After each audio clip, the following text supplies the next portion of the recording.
listening to Old Man Metal's Musings, the official podcast of Old Man Metal. Old Man Metal's Musings is a proud part of the Screamin' Demon Network. And now, without further ado,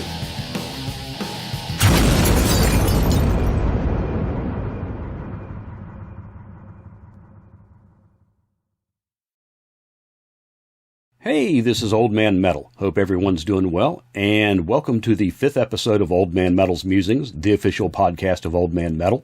I want to thank you for joining me today, and I want to thank you if you joined me for the 4th episode. I took the Packy One Chip Challenge on an empty stomach, which turned out to be a bit of a mistake, but I made it through, and I learned something. Don't ever do one of those hot eating challenges on an empty stomach. I really enjoyed making that episode other than the gastrointestinal agony, and I got a lot of really good feedback on it, so check it out if you haven't seen it. And as always, I want to thank AJ Nemesis for providing the theme music. That's a song called Through the Electric Mist, and AJ just dropped a new album on YouTube, so go check that out if you haven't already, and I'm going to put a link to his YouTube channel in the show notes, so definitely go check that out. And I'm going to go ahead and hit the show beer to start with.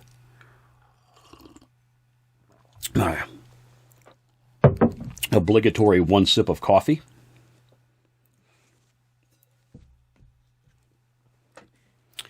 And the show beer today is an IPA. It's a Wilmington beer, and it's very well known in Wilmington. It is called Tropical Lightning, and it is brewed by Wilmington Brewing Company in Wilmington, obviously.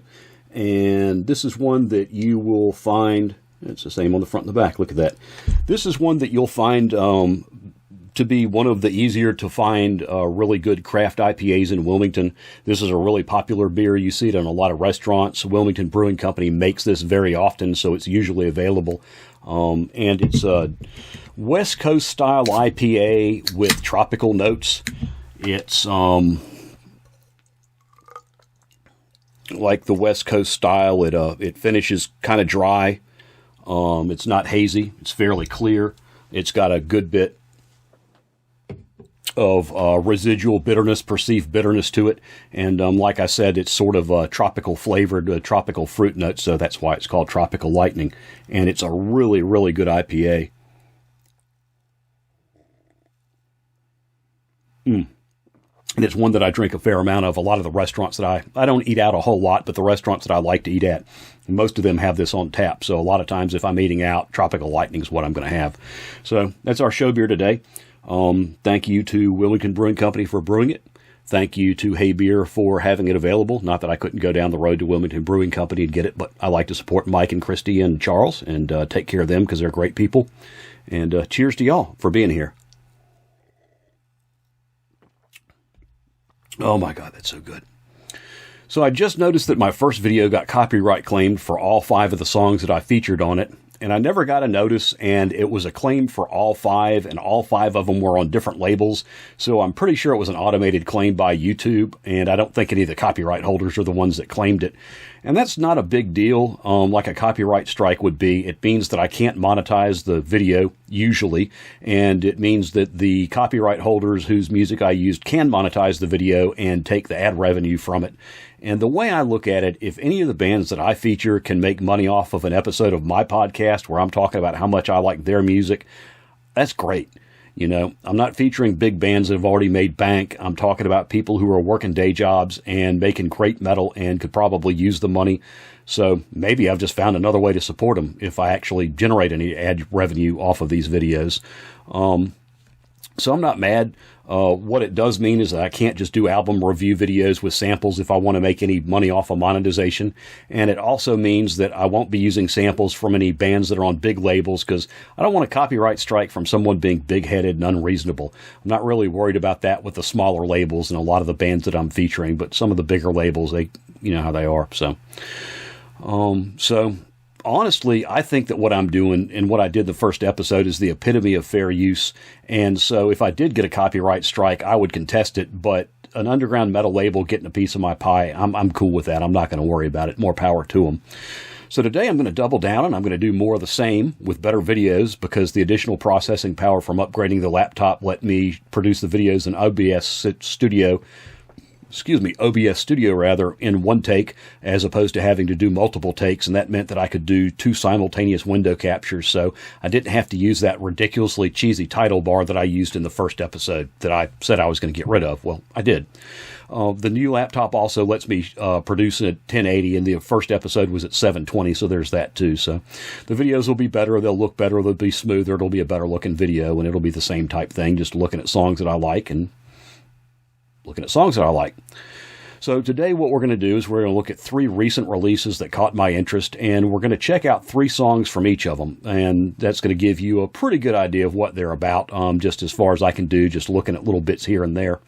And the first up that we're going to look at is At the Walls from Enforced. And this is a debut release from Enforced. They're from Richmond, Virginia. And it is a 26.5-minute long ass-kicking blend of blitzkrieg, thrash, and crossover with the occasional Bay Area bit. The riffs are invariably lethal, and they are effectively assembled into short verse and chorus rockets propelled by traditional metal and thrash drumming and some hardcore D-beats. The songs are chock full of uber thugs, sick mosh parts, and delicious musical exclamatories like pinch harmonics, dive bombs, reverse dive bombs, and other sorts of sweet, sweet tremolo abuse. The vocals are 100% crossover shouts, and the production is consistent with the best of classic crossover. There's a sense of aural distance, big, big cymbals, and a nice, dry, crunchy guitar tone. For the style, you really can't ask for much better than this. It's an outstanding debut, and it will wreck your neck, so kudos to Enforced. And the first track we're going to check out is the album opener. And it's an aptly titled song called Reckoning Force. And we're going to take a look at the intro to the song, which is also, because it's the first song, the intro to the album. So we're going to take a look at that.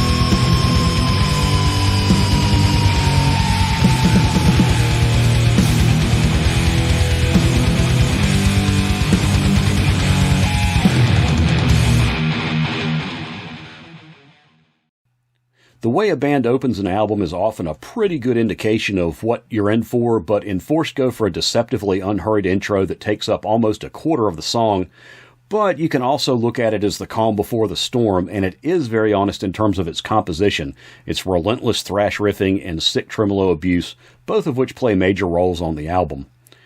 Up next is the third track, Born Lost, and we're going to check out the first verse and the first chorus from that one to get an idea what the meat of the song is about. Pay no attention to the innocent blood. Pay no attention to your head on the zombie blood. No man to change what you easily find. No price to pay for a future that was foregone. You break the will to seal the fate. They think you're gone. Now your life will down to take. This verse-chorus pair is a great example of a thrash staple, pairing a riff change with a modest tempo change for a bit of added impact. It's not as dramatic as that turning point in the song where the tempo really shifts, where you have a big tempo change, but it feels more meaningful than just a riff change would. And in this case, you've got a bit of a feel change too, from the more nuanced verse riff to a blitzkrieg thrash chug of a chorus. And between the subtle tempo shift and the feel change, when the chorus comes in, it feels like things just got more dangerous. You can really feel it. The last track we're going to look at from At the Walls is the sixth track, and it's a song called Brahman. And this time we're going to check out the mosh part and see how Enforced fill the pit.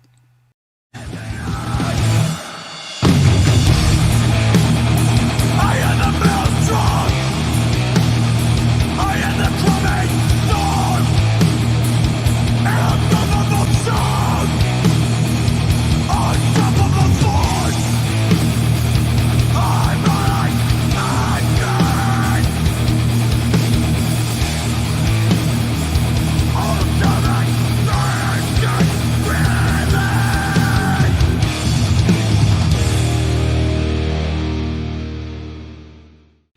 With the mosh part at the end of the song, followed by a long hanging power chord outro, this song is just made to be played live and segued into a song with a blazing fast intro.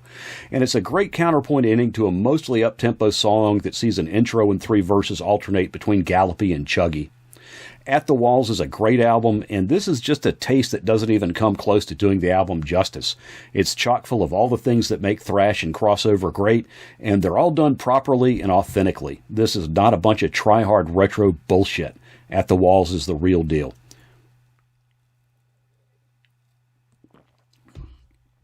Next we're going to check out Gravelands from Possessor. And that's their 4th LP, and it's 6 tracks of really great, really driven feeling stoner sludge from London.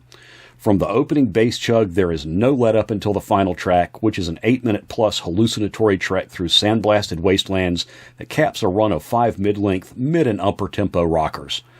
While strongly rooted in the jammish grunge-in-the-desert stoner rock genre, a la Caius, Possessor seamlessly incorporate numerous influences, from a healthy dose of sludge to hardcore riffs and D-beats to expertly wielded grooves and traditional metal leads.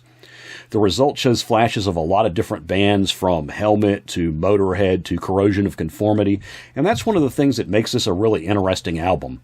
All told, Possessor are a well-oiled guitar and bass machine, propelled by solid, straightforward, hell-bent traditional metal and rock drumming, with the occasional D-beat nod to the hardcore side of the tracks. And the production is consonant with the sludge stoner foundation. It's big, gritty, sun-bleached, and completely fuzzed out. The first song that we're going to look at is the second track, Flight of the Mutilator, and we're going to check out the first 45 seconds, which is the intro, the first verse, and a bit of the chorus. So we'll see a lead in, and then we'll see where the song goes.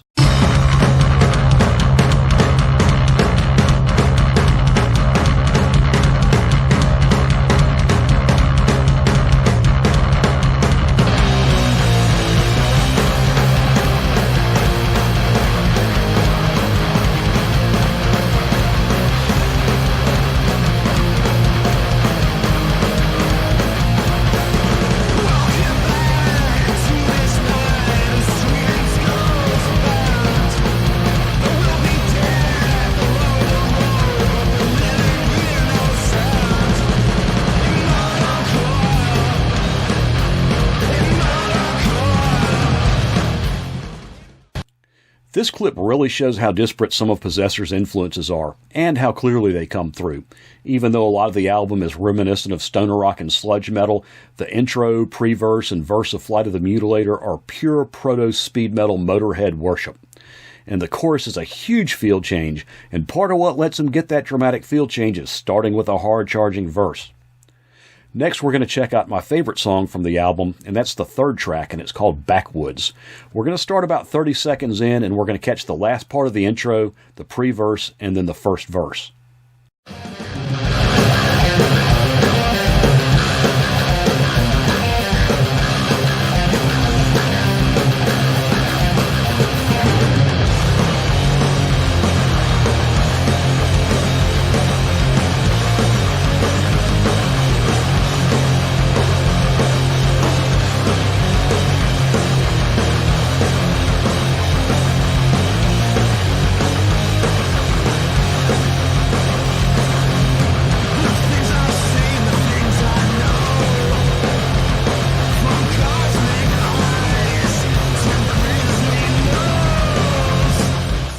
And this segment really shows the heavy stoner rock influence on Possessor. The intro, which we catch the end of, is about 40 seconds long, so it's a more indulgent intro, and that's not uncommon for stoner rock. The intro riffing has a great Corrosion of Conformity meets Caius vibe, stoner rock with a bit of southern metal swagger thrown in there. Then we have a nice hanging distorted chord that leads us into the pre-verse, which is itself just a riff change. The drums keep playing the same rock patterns at the same tempo, so all of that feel change, that feeling of acceleration like the song's taking off, all of it is from the riff change. And the consistency that the drum line creates is a subtle part of the overall feel. There's an underlying subconscious sense of stability because the drums stay the same. The foundation that we're standing on doesn't change. So in one sense we're moving and we're progressing, but in another sense ultimately we're not really going anywhere because what's under our feet isn't changing. Sort of like being on an escalator. The last song we're going to look at from Gravelands is the next to the last song, track 5, and it's a nice little anthem called Breathe Fire. We're going to look at the second verse and then the second chorus, and then a really nice two-part interlude that leads back into the third verse.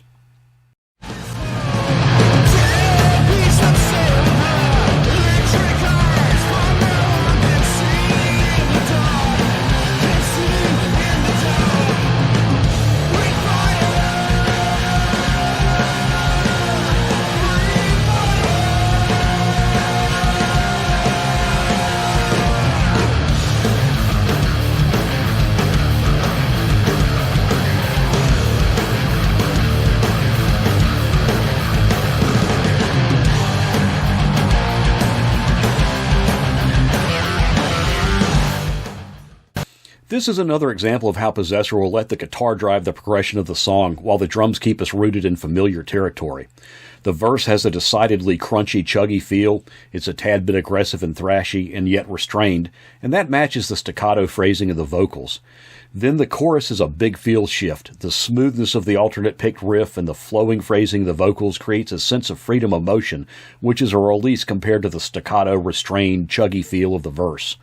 Then the interlude comes in, and it's a two-part return to the verse feel in order to prepare us for the third verse. The first half of the interlude shifts from the soaring chords of the chorus to a frantic-feeling circular lead riff that sort of keeps us bouncing in place. We're kind of at a dead stop here. We came flying out of the chorus, and then we hit a big patch of glue.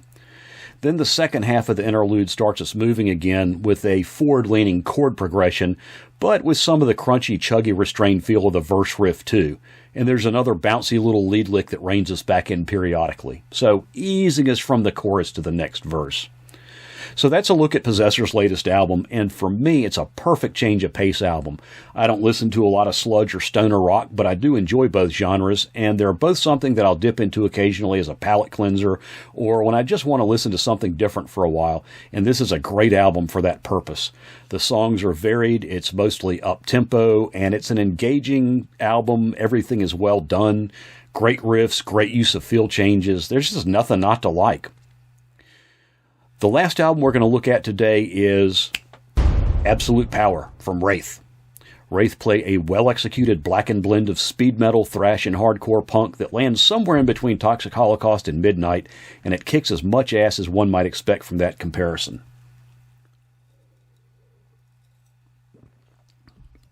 This album is short, blistering verse-chorus songs built from mostly up-tempo speed metal riffs and thrashier chugs, with Joel Grind-style slower passages and some sick mosh breaks for contrast. There's also some really sweet, bluesy, rockish lead work like what you might get from Midnight.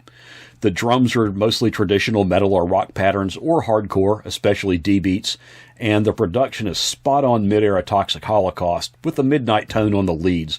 They have that distinctive, cleanish, bluesy snarl that Midnight gets. The first song we're going to listen to is the first track, Devil's Hour, and we're going to do what we did for the first Enforced song. We're going to look at the first 45 seconds of the track and see how Wraith open up the album.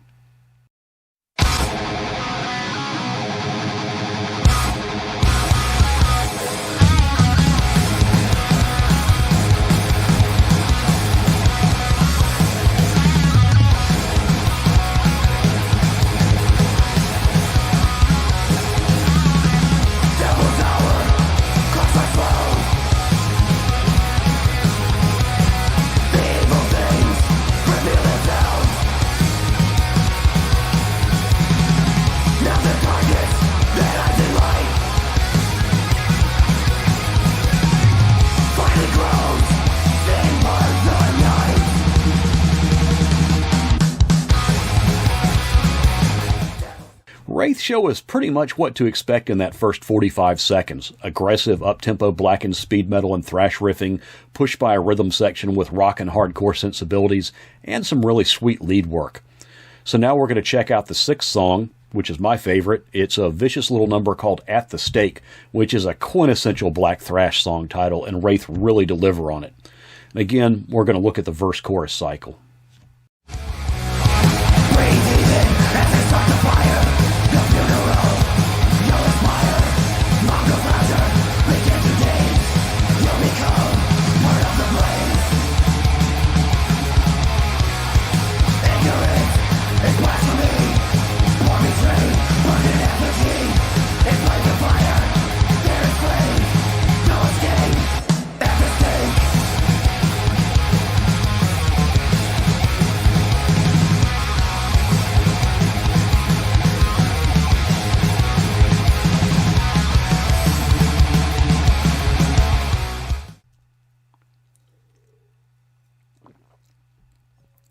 And that's just balls-out blackened speed metal. The riff changes when the chorus comes in, but there's absolutely no let-up in intensity, and the whole thing is pushed relentlessly by that same mid-tempo hardcore D-beat.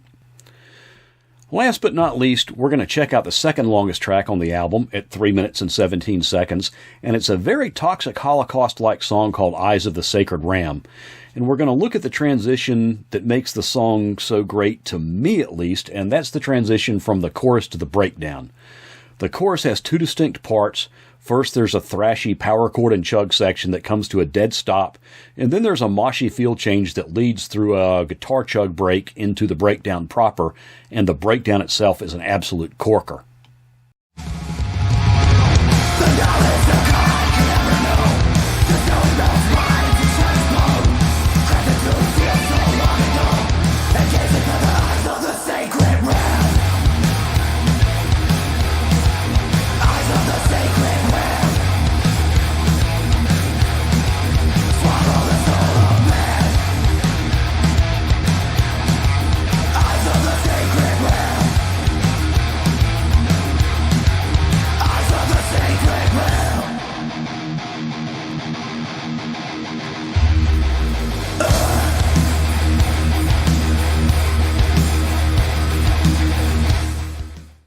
And that's a great example of how to lead into a breakdown. Having a good breakdown is really important if you're going to have a breakdown, because nothing sucks as bad as a shitty breakdown. But just as important is how you get to it, because that determines the energy flow going into the breakdown. And a big pileup of potential energy when that break point hits on the breakdown and it snaps, that's what makes the pit go crazy, and that's what you want. So that's a quick look at Wraith's greatest, and if you like Midnight and Toxic Holocaust, you'll like Wraith because they land pretty much squarely in between the two. And I love Midnight and I love Toxic Holocaust, so this album is right in my wheelhouse, and it can't possibly not end up in my top 10 this year. And that's it for this episode as well. I'll put links to all three of the albums in the show notes so you can check them out for free for yourself. And I hope you've enjoyed listening to me talk about them. If you did, please take a second and give this video a like. That's really important, and it's an easy way for you to say thank you for all the work that went into this podcast, which was a pretty good amount. And be sure to subscribe so you don't miss the next episode. Just click the subscribe button and then click the notification bell. So, in closing for this time, I'm Old Man Metal. Thanks again for joining me. If you enjoyed it, tell your friends. If your friends don't like it, get new friends. Till next time, keep those horns up high. Y'all take care.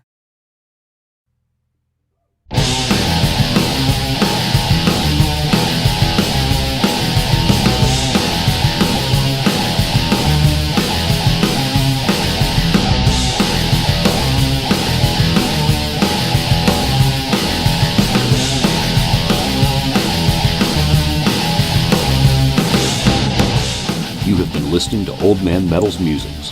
All material depicted is the intellectual property of the copyright holders. Any resemblance to actual persons living or dead is a goddamn shame. Thank you for joining us.